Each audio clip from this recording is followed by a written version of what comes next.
Sinué el egipcio, de Mika Waltari. Libro séptimo, capítulo 3. He referido ya lo que se decía de los hititas en el país de Mitanni, y en adelante me limitaré a exponer lo que he visto con mis ojos y sé que es exacto, pero ignoro si se me creerá. Tal es el terror que el poderío hitita ha inspirado en todo el mundo, y tales son los horrores que se cuentan sobre ellos. Y sin embargo, tienen cualidades también, y puede uno instruirse con ellos, pese a que sean de temer. En su país no reina el desorden, como se ha dicho, sino un orden estricto y una disciplina, de manera que el viaje por sus montañas es seguro para el que ha obtenido un salvoconducto, hasta el punto de que si un viajero desaparece o es desvalijado por el camino, el rey le indemniza el doble de sus pérdidas, y si el viajero perece a manos de los hititas, el rey, de acuerdo con una tabla especial, paga a los parientes una suma correspondiente al valor de lo que ganaba el difunto. Por esto el viaje, en compañía de los enviados del rey de Mitanni, fue monótono y sin incidentes, porque los carros de guerra hititas nos escoltaron velando para que tuviésemos vituallas y bebidas en las etapas.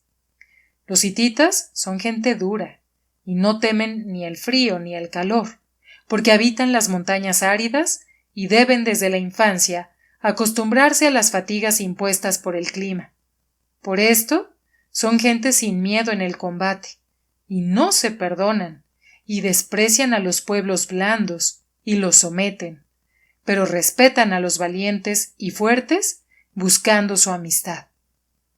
Su pueblo está dividido en numerosas tribus y poblados, gobernados soberanamente por príncipes, pero estos príncipes están sometidos a su gran rey, que vive en la villa de Katushash, en medio de las montañas. Es su sumo sacerdote, su jefe supremo y su gran juez, de manera que acumula toda la soberanía, y no conozco ningún otro rey que posea un poder tan absoluto. En efecto, en los otros países, como en Egipto, los sacerdotes y los jueces determinan los actos del rey más de lo que él cree. Y voy a referir cómo es su capital en medio de las montañas, pese a que sepa que no se me creerá si se lee mi relato. Atravesando las regiones fronterizas dominadas por las guarniciones que saquean los países vecinos y cambian a su antojo los jalones para asegurarse un sueldo, nadie podría sospechar la riqueza del país hitita, y menos todavía sus montañas estériles que el sol abrasa en verano, pero que en invierno se cubre con plumas frías, según me han dicho, pero que no he visto.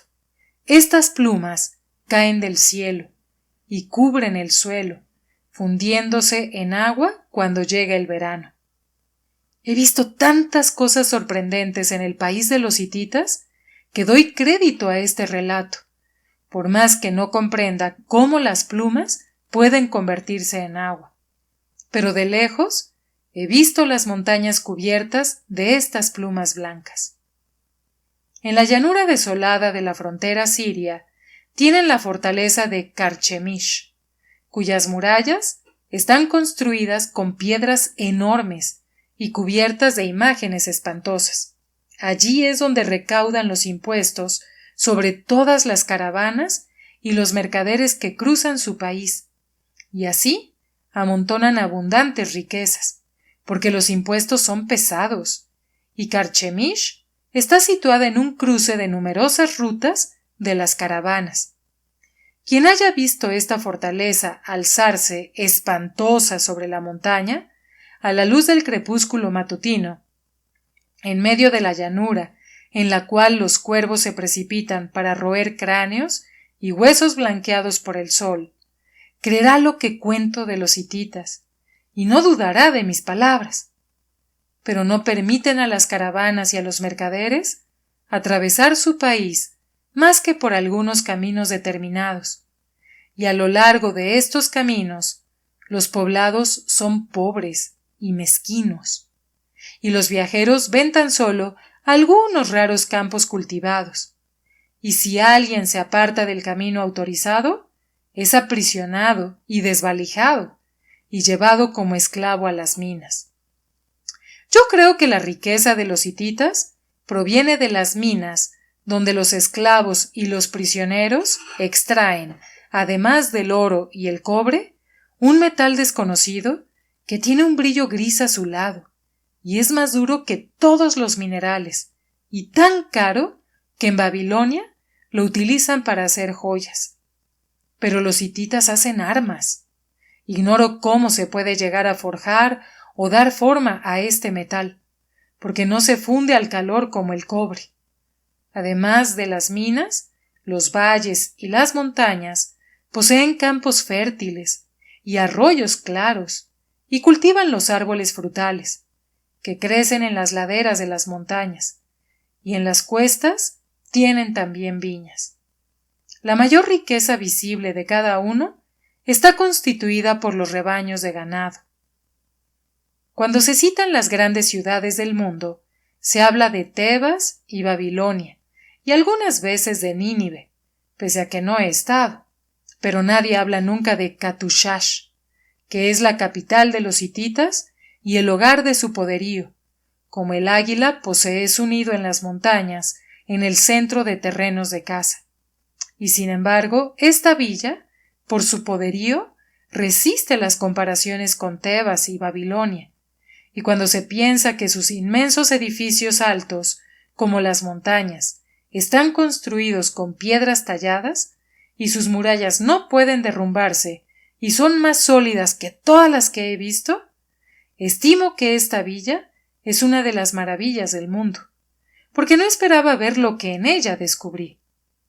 Pero el misterio de esta villa estriba en que el rey ha prohibido el acceso a ella a los extranjeros, de manera que sólo son admitidos los enviados de los reyes portadores de regalos, y se les vigila estrechamente durante su estancia.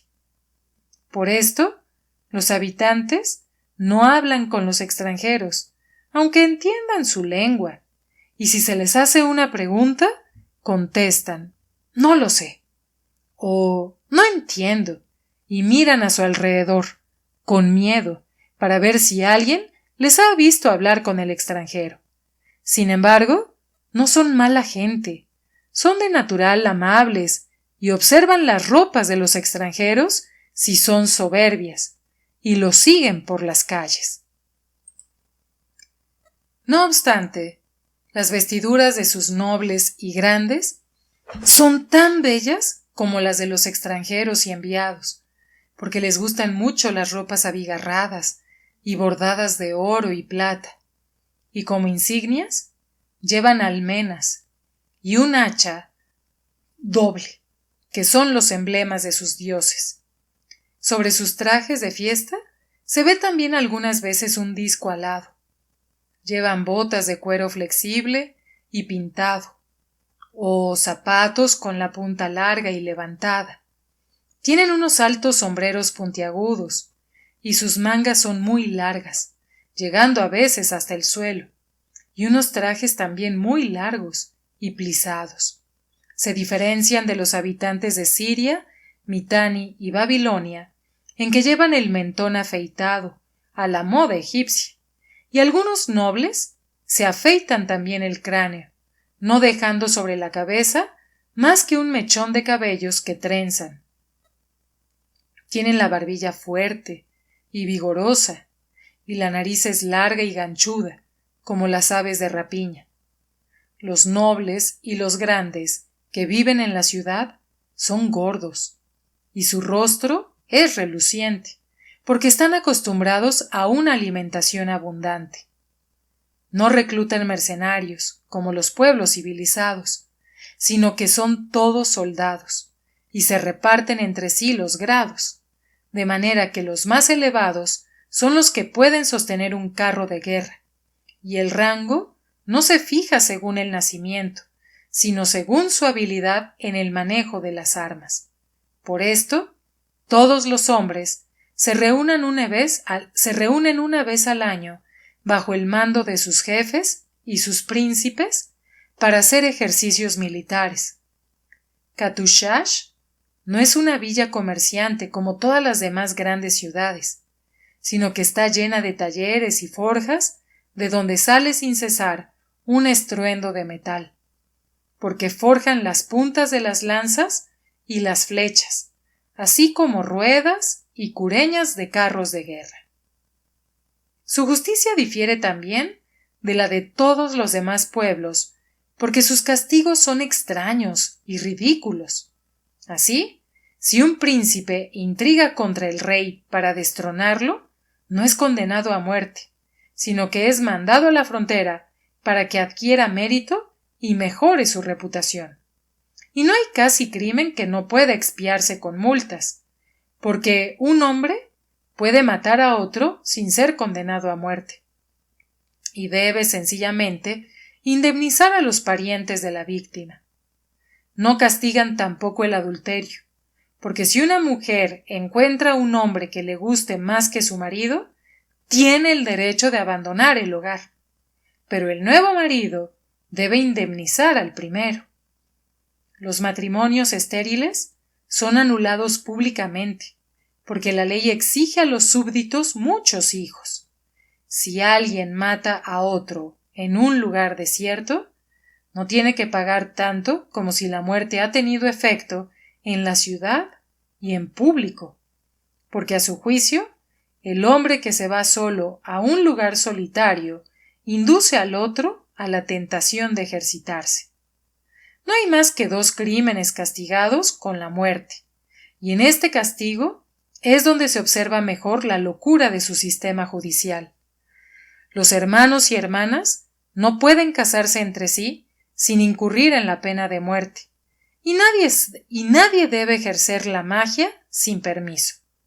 Pero los magos deben mostrar su habilidad delante de las autoridades y obtener la autorización correspondiente para ejercer su oficio.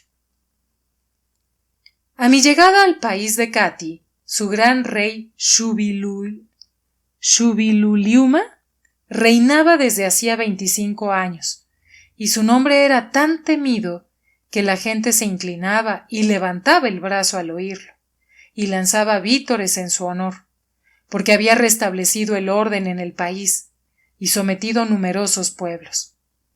Habitaba un palacio de piedra en el centro de la ciudad y se contaban muchas leyendas sobre sus hazañas y sus altos hechos, como es el caso con todos los grandes reyes, pero no pude verlo, como tampoco los enviados de Mitanni, que tuvieron que depositar sus regalos sobre el entarimado de la gran sala de recepción, y los soldados se mofaban de ellos y los insultaban. No me pareció al principio que un médico debiese tener mucho trabajo en esta villa, porque por lo que comprendí, los hititas se avergüenzan de las enfermedades y las ocultan cuanto pueden, y los niños débiles o contrahechos son matados en cuanto nacen, así como los esclavos enfermos. Sus médicos no me parecieron muy hábiles.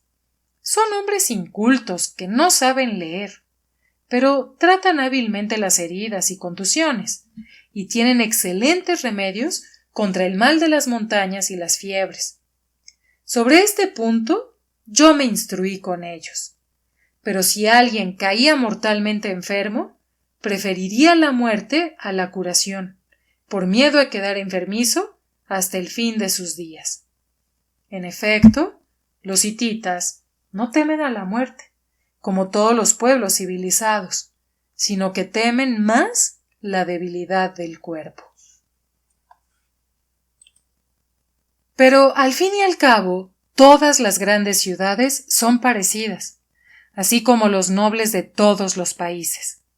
Así fue que cuando mi reputación se hubo extendido, numerosos hititas acudieron a mis cuidados, y pude curarlos, pero acudían a verme disfrazados, a hurtadillas y de noche, para que no se les desconsiderara. Me hicieron regalos generosos, de manera que acabé acumulando mucho oro y plata en Katushash, cuando había creído marchar como un mendigo. El gran mérito le corresponde a Kaptá, que, como de costumbre, pasaba el tiempo en tabernas y hosterías donde la gente se reunía y contaba mis alabanzas y ensalzaba mi saber en todas las lenguas posibles. Y así los servidores hablaban de mí a sus dueños. Las costumbres de los hititas son austeras, y un noble no puede mostrarse embriagado en la calle sin perder su reputación. Pero, como en todas partes, los nobles y los grandes bebían mucho vino, y también unos pérfidos vinos mezclados, y los curé de los males producidos por el vino, y los liberé del temblor de las manos cuando debían presentarse delante del rey, y a algunos les prescribí baños y calmantes cuando me decían que los ratones les roían el cuerpo. Permití también a Minea bailar delante de ellos, y le hicieron muchos regalos sin exigirle nada, porque los hititas son muy generosos cuando a alguien les gusta. Supe así ganar su amistad, y pude hacerles muchas preguntas sobre temas que no me hubiera atrevido a abordar en público. Fui, sobre todo, informado por el epistológrafo real, que hablaba y escribía varias lenguas, y se ocupaba de la correspondencia extranjera del rey, y no estaba ligado por las costumbres. Le di a entender que había sido expulsado de Egipto y que no podría volver allí nunca más, y que recorría los países para ganar oro y aumentar mi saber, y que mis viajes no tenían otro objeto. Por esto me concedió su confianza y respondió a mis preguntas cuando le ofrecí vino mientras hacía bailar a Minea delante de él. Así fue como le pregunté un día: ¿por qué Katushash está cerrada a los extranjeros? ¿Y por qué las caravanas de mercaderes tienen que seguir determinadas rutas cuando vuestro país es rico y vuestra villa rivaliza en curiosidades con cualquier otra? ¿No sería mejor que los otros pueblos pudiesen conocer vuestro poderío para elogiaros entre ellos como merecéis? Saboreó el vino y, dirigiendo miradas de admiración a los flexibles miembros de Minea, dijo: nuestro gran rey Shubiluliuma dijo al subir al trono: dadme 30 años y haré del país de Kati el imperio más poderoso que el mundo habrá visto jamás. Este plazo está próximo a expirar, y creo que pronto el mundo irá a hablar del país de los Kati más de lo que en realidad quisiera. Pero, le dije yo he visto en Babilonia 60 veces 60 soldados desfilar delante del rey, y el ruido de sus pasos era como el estruendo del mar. Aquí no he visto más de 10 veces 10 soldados juntos, y no comprendo qué hacéis de los numerosos carros de guerra que construís en vuestra villa, porque ¿qué haréis de ellos en las montañas, puesto que están destinados a combatir en llano? Se rió y dijo: muy curioso eres por ser médico si no el egipcio.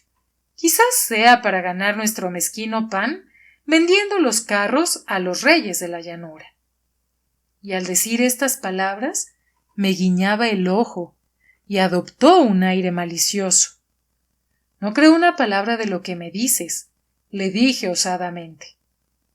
Antes prestaría el lobo sus garras y sus dientes a la liebre, si os conozco bien. Se echó a reír ruidosamente, golpeándose los muslos. Después bebió un sorbo y dijo: voy a contárselo al rey, y acaso veas una gran caza de liebres, porque el derecho de los hititas es defenderse del de las llanuras.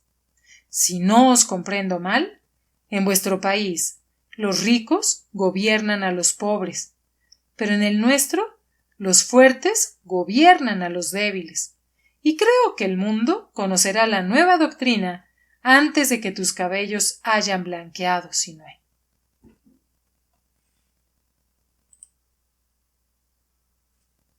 El nuevo faraón de Egipto ha descubierto también un nuevo dios, dije yo, afectando candidez. Lo sé, dijo, porque leo todas las cartas de mi rey. Y este nuevo dios quiere la paz, y dice que no hay conflicto en el mundo que no se pueda solventar amistosamente. Y no tenemos nada contra este dios. Al contrario, lo apreciamos mucho mientras reine en Egipto y los llanos.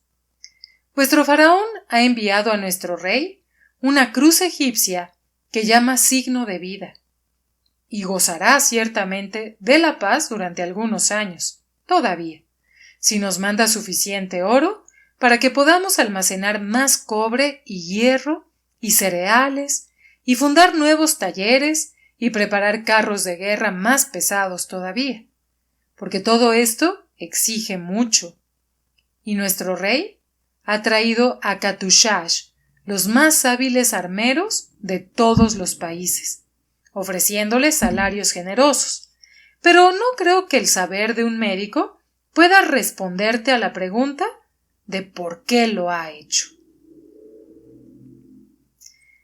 El porvenir que predices alegrará a los cuervos y los chacales, le dije, pero a mí no me causa la menor alegría ni veo en él nada de agradable. He observado que las muelas de vuestros molinos son movidas por esclavos con los ojos arrancados, y en Mitanni se cuentan de vuestras crueldades en las regiones fronterizas. Historias que no quiero repetirte para no ofuscarte, pero que son intolerables para un pueblo civilizado. El porvenir que predices alegrará a los cuervos y los chacales, le dije, pero a mí no me causa la menor alegría, ni veo en él nada agradable. He observado que las muelas de vuestros molinos son movidas por esclavos con los ojos arrancados, y en Mitanni se cuentan de vuestras crueldades en las regiones fronterizas, historias que no quiero repetirte para no ofuscarte, porque son intolerables para un pueblo civilizado. ¿Qué es civilización?, preguntó, sirviéndose vino. También nosotros sabemos leer y escribir, y conservamos en nuestros archivos las tablillas de arcilla numeradas. Por pura filantropía, arrancamos los ojos a los esclavos condenados a empujar las muelas de los molinos, porque es un trabajo muy penoso, y les parecería más penoso aún si viesen el cielo y la tierra y los pájaros en el aire. Esto les daría vanas ideas, y habría que condenarlos a muerte por sus tentativas de evasión. Si en nuestras fronteras los soldados cortan las manos de unos y sobre los ojos de otros dan la vuelta a la piel del cráneo, no es por crueldad, porque has podido observar que somos hospitalarios y amables, adoramos a los niños y a los animalitos, y no apaleamos a las mujeres. Pero nuestro objeto es despertar el miedo y el terror en los pueblos hostiles, a fin de que a la larga se sometan a nuestro poderío sin luchar, evitándose de esta forma daños y destrucciones, porque no nos gustan los destrozos y desperfectos, y deseamos encontrar los países tan intactos como sea posible y las ciudades respetadas. Un enemigo que tiene miedo está vencido a medias. ¿Todos los pueblos son, pues, vuestros enemigos?, le pregunté yo irónicamente. ¿No tenéis, según he de suponer, ningún amigo? Nuestros amigos son los pueblos que se someten a nuestro poderío y nos pagan un tributo, dijo con tono doctoral. Los dejamos vivir a su antojo, y no herimos ni sus tradiciones ni sus dioses, con tal de que podamos gobernarlos. Nuestros amigos son también, en general, los pueblos que no son vecinos, en todo caso hasta el momento en que llegan a serlo, porque entonces observamos en ellos muchos rasgos irritantes que perturban la buena comprensión y nos fuerzan a declararles la guerra. Este fue el caso hasta ahora, y temo que así será en el porvenir, si conozco bien a nuestro gran rey. ¿Y vuestros dioses no tienen nada que objetar? Porque en los demás países suelen decidir sobre lo justo y lo falso. ¿Qué es lo justo y qué es lo falso?, preguntó a su vez. Para nosotros es justo lo que deseamos y falso lo que desean nuestros vecinos. Es una doctrina muy simple que hace la vida fácil y la diplomacia cómoda, y no difiere gran cosa, a mi modo de ver, de la teología de los llanos, porque por lo que he entendido, los dioses de los llanos estiman justo lo que desean los ricos y falso lo que desean los pobres. Pero si quieres realmente informarte respecto a nuestros dioses, debes saber que nuestros dioses son el cielo y la tierra, y los honramos cada primavera, cuando la primera lluvia del cielo fertiliza la tierra como la simiente del hombre fertiliza a la mujer. Durante estas fiestas, relajamos un poco la austeridad de nuestras costumbres, porque el pueblo tiene que poder desahogarse por lo menos una vez al año. Por eso, entonces, se engendran muchos hijos, lo cual es conveniente, porque un país crece a causa de los niños y los matrimonios precoces. El pueblo posee naturalmente un gran número de dioses menores, como todos los pueblos, pero no hay que tenerlos en cuenta, porque no tienen importancia política. En estas condiciones, no creo que puedas negar a nuestra religión una cierta grandeza, si es que puedo expresarme así. Cuanto más oigo hablar de los dioses, más asco me dan, dije yo desfallecido. El epistológrafo se limitó a echarse a reír, recostándose en su asiento con la nariz ya rubicunda. Si eres cuerdo y previsor, prosiguió, te quedarás con nosotros y honrarás a nuestros dioses, porque todos los demás pueblos han dominado a su vez el mundo conocido, y ahora nos toca a nosotros. Nuestros dioses son muy poderosos, y sus nombres son poder y miedo, y vamos a elevarles grandes altares con cráneos blanqueados. Si eres lo suficientemente tonto para abandonarnos, no te prohíbo que repitas mis palabras, porque nadie te creerá, ya que todo el mundo sabe que los hititas son unos pobres pastores que no practican más que el pastoreo y viven en las montañas con sus cabras y corderos. Pero me he demorado ya demasiado en tu casa, y debo ir a vigilar a mis escribas e imprimir las monedas sobre arcilla tierra para asegurar a todos los pueblos nuestras buenas intenciones, tal como corresponde a las funciones que desempeño. Se marchó, y aquella misma noche le dije a Minea: sé ya lo suficiente sobre el país de los Cati, y he encontrado lo que quería. Por eso estoy dispuesto a abandonar contigo este país, si los dioses lo permiten, porque aquí todo apesta a cadáver, y un olor de muerte se me agarra la garganta. Verdaderamente, la muerte planeará sobre mí como una sombra pesada mientras estemos aquí, y no dudo de que el rey me haría empalar si supiese de cuántas cosas me he enterado, porque cuando quieren matar a alguien, no lo cuelgan de las murallas como en los pueblos civilizados, sino que los empalan. Por esto, mientras esté en el interior de estas fronteras, estaré inquieto. Después de todo lo que he oído decir, preferiría haber nacido cuervo. Gracias a mis enfermos influyentes, obtuve un salvoconducto que me autorizaba a tomar un barco para salir del país, pese a que mis clientes lamentasen profundamente mi marcha, insistiendo en que me quedase y asegurándome que en pocos años acumularía una fortuna. Pero nadie se opuso a mi marcha, y yo sonreía y les contaba historias que les gustaban, de manera que nos separamos en buena amistad, llevándonos ricos regalos. Así nos alejamos de las horribles murallas de Katushash, detrás de las cuales se preparaba el mundo futuro, y pasamos montados en unos asnos cerca de los ruidosos molinos movidos por los esclavos ciegos, y vimos en el borde de los caminos los cuerpos empalados de los brujos, porque era condenado como brujo todo aquel que enseñase doctrinas no reconocidas por el Estado, y el Estado no reconocía más que una.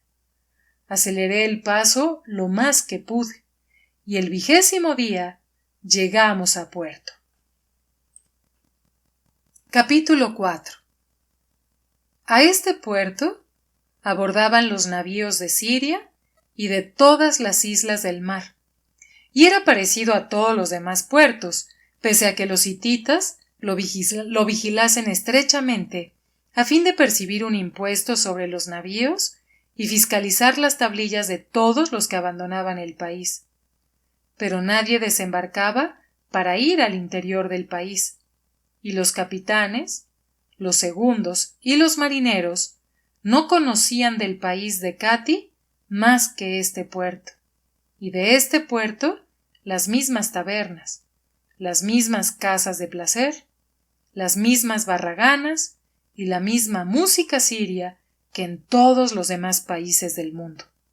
Por esto se encontraban en él a sus anchas, y les gustaba, y para mayor seguridad sacrificaban también a los dioses de los hititas, al cielo y a la tierra, sin olvidar, no obstante, sus propios dioses que los capitanes conservaban encerrados en sus camarotes.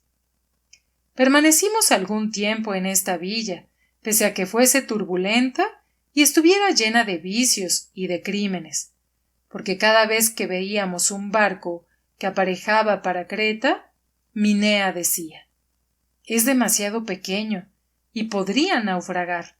No quiero que me ocurra otra vez». Si el navío era demasiado grande, decía: «Es un navío sirio. No quiero viajar en él». Y de un tercero decía: «El capitán tiene la mirada de malvado, y temo que sea capaz de vender a sus pasajeros como esclavos en el extranjero». Así, nuestra estancia se prolongaba, y no me sentía contrariado, porque bastante que hacer tenía en recoser heridas y trepanar cráneos fracturados.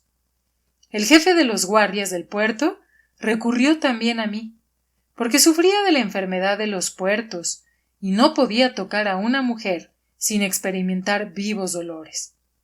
Pero yo conocía esta enfermedad desde mi estancia en Simira y pude curarla gracias a los remedios de los médicos sirios.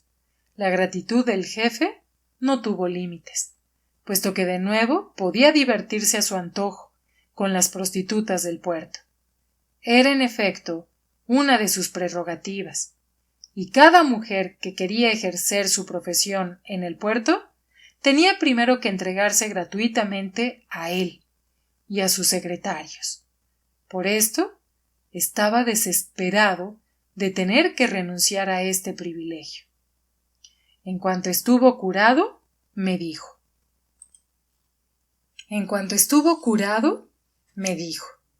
«¿Qué regalo puedo hacerte para recompensar tu habilidad, Sinué? ¿Debo pesar lo que has curado y darte su peso en oro?»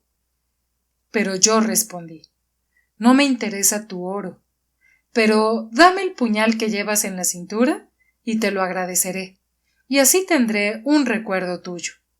Pero él protestó diciendo: «Este puñal es común, ningún lobo corre por su hoja, y el puño no está plateado». Pero hablaba así porque esta arma era de metal hitita y estaba prohibido darlo o venderlo a los extranjeros, de manera que en Katushash no había podido adquirirlo, no atreviéndome a insistir demasiado por miedo a despertar sospechas.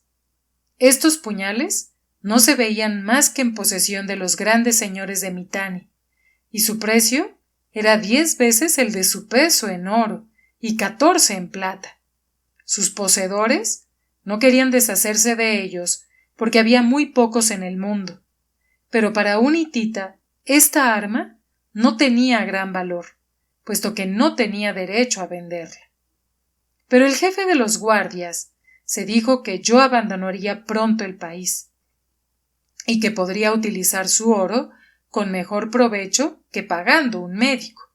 Por esto acabó dándome el puñal, que era tan cortante y afilado que cortaba los pelos de la barba mejor que la más afilada navaja de sílex y podía hacer fácilmente una muesca en una hoja de cobre.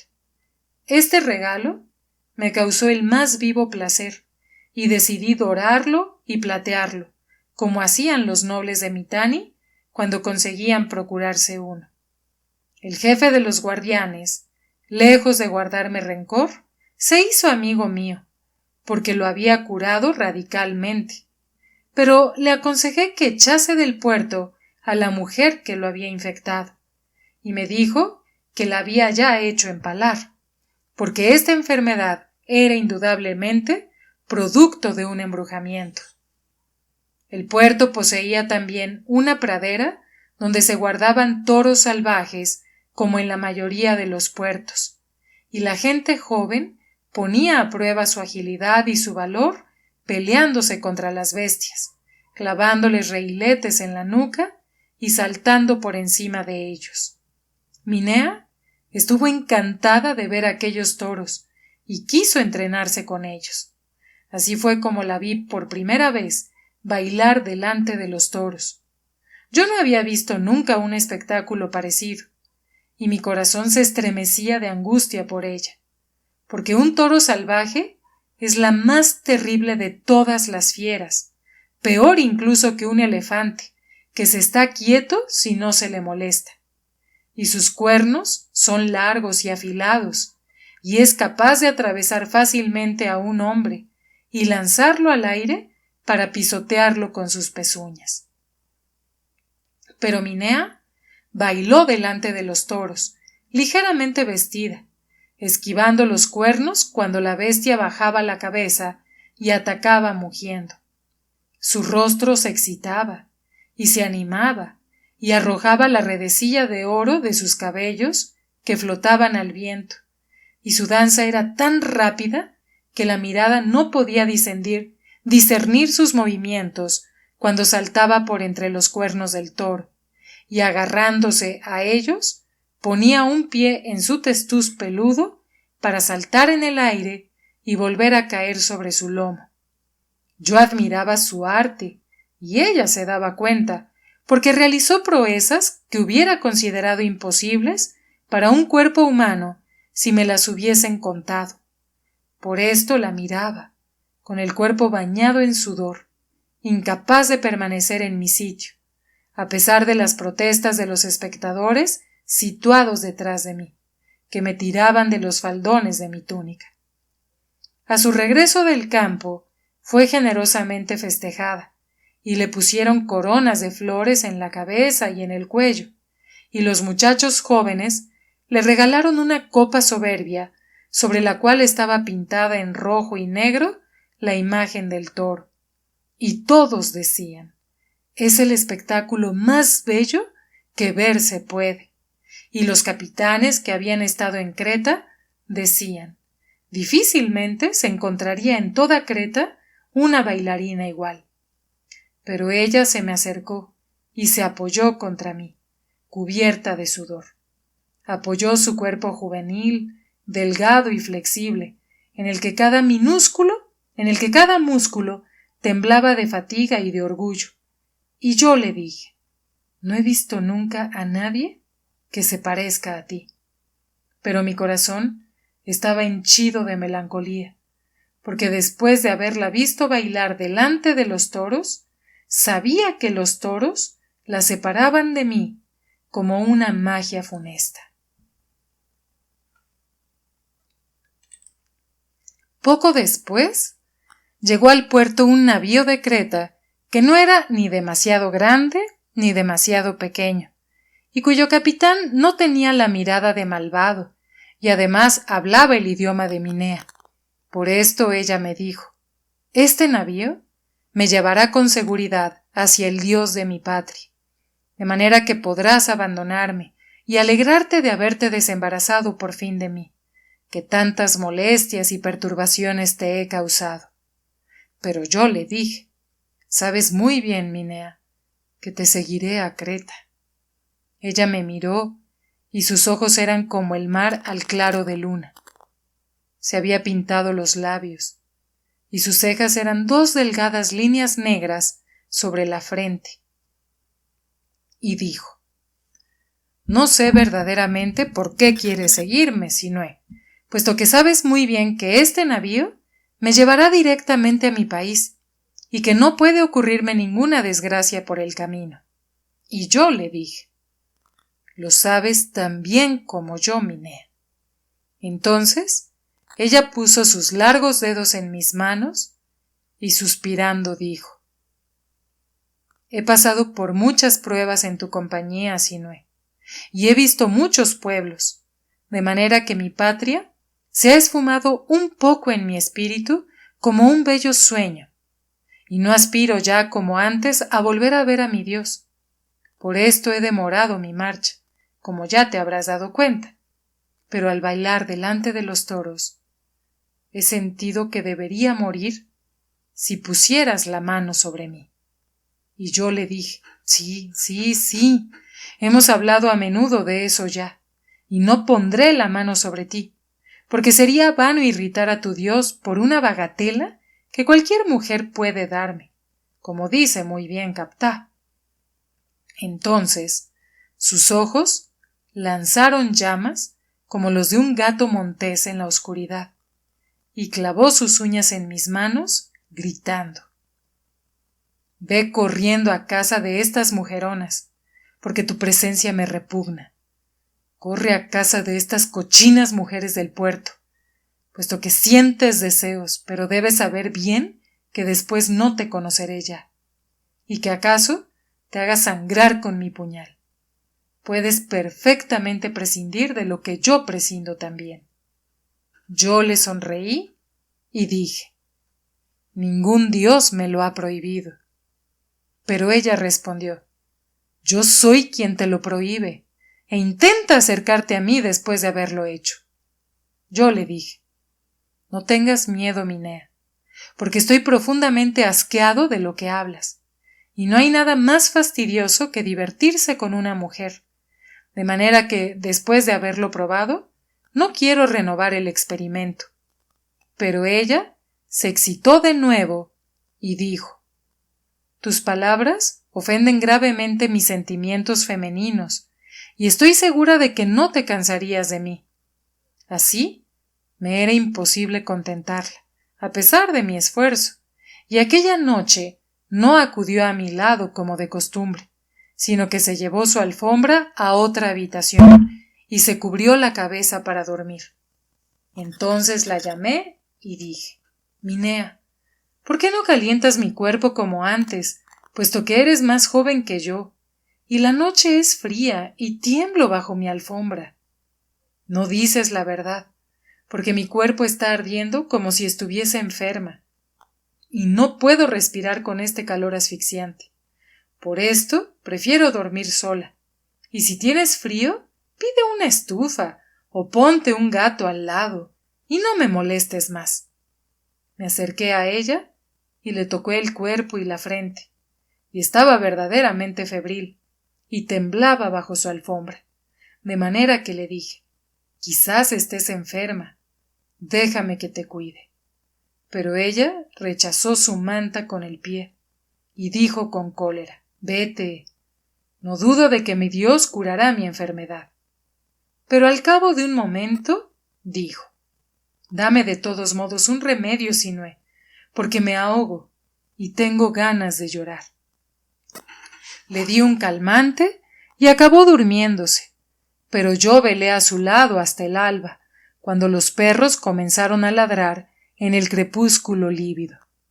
Y llegó el día de la marcha y le dije a Captá: recoge todos nuestros efectos, porque embarcamos hacia la isla de Keptiu, que es la patria de Minea.